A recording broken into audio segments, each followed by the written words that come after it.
Arsenal Fan Place, giving true Arsenal fans a place to voice their opinions. Bringing you news, reviews, previews, analysis, and much more. Arsenal Fan Place, what do you make of the game today? You know what? It's basically like, it just shows there's a gap between us and Liverpool.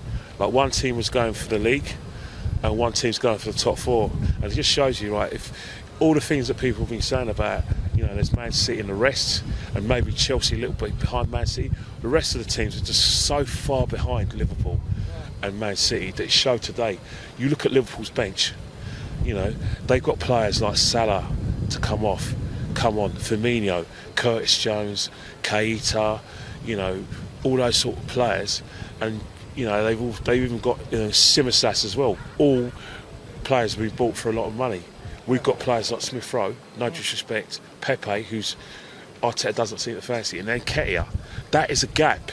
And you know, first half, Liverpool, both teams cancelled themselves out. But the second half, I think, when Liverpool, you know, used their bench, and you know, when they got a bit sharper, got a bit decisive, got them behind us, they scored at the right times, like a lot of top teams did. Score 2 of your goals and cancel the game out, and they did that professionally.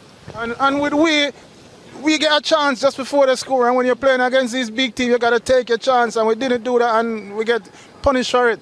Yeah, I'll make you 100% right, and I think that's what hurt us, that we didn't take our chances, and because we didn't take our chances, this is where you get punished. You know, you can do that against maybe Villa at home, against Palace at home, or even Wolves at home, or definitely the teams we played when we went on that sort of 5-game winning run.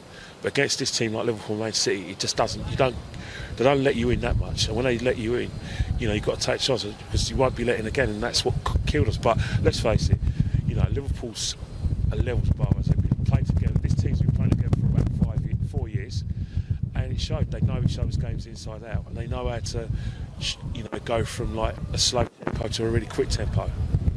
And I think, to be honest, I think it's a good marker for us playing against Liverpool, because that really shows us how far we come. And even in this game, there was signs where we see where it was rushing the ball. We can see where it wasn't comfortable. It was like on the edge, as if, you know, like we just want to get rid of it sort of thing rather than compose on the ball.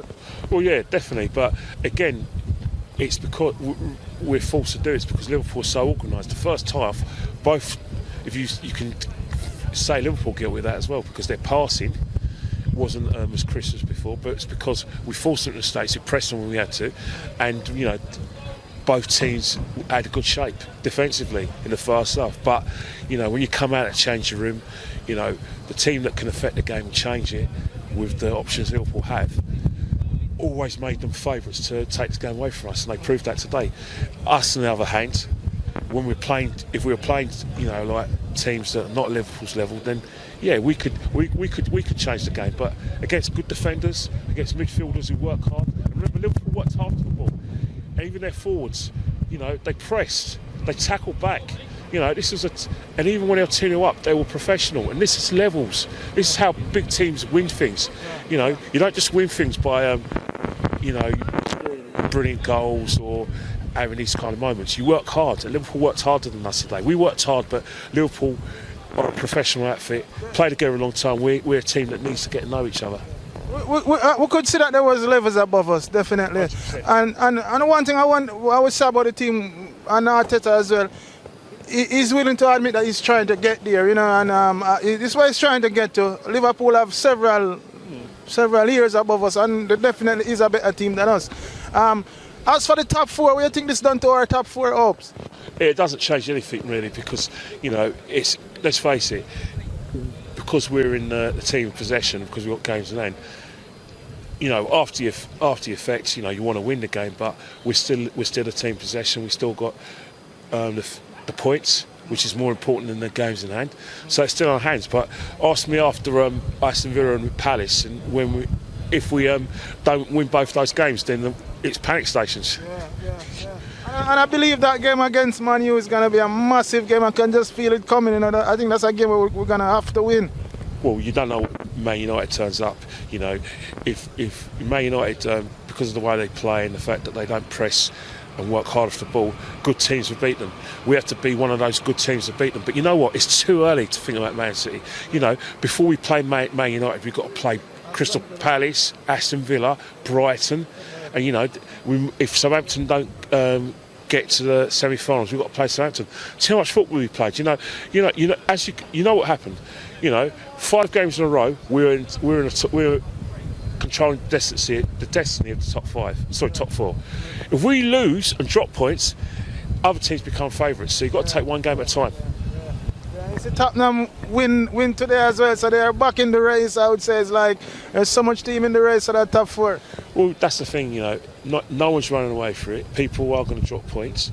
All the teams I feel they're of a similar level, in terms of like the players they have at their disposal. Man United definitely got the bigger, most famous names, but they haven't got a midfield that's effective. So every team that's going for the top 4 has weaknesses as well as strengths.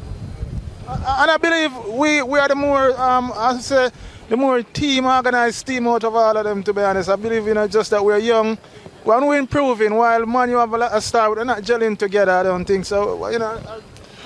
Yeah, definitely. But I think what you got to do is forget about Man United, because it's Aston Villa you've got to worry about. You've got to worry about players like Martinez. You've got to worry about Buendia, Coutinho, players like Ollie Watkins.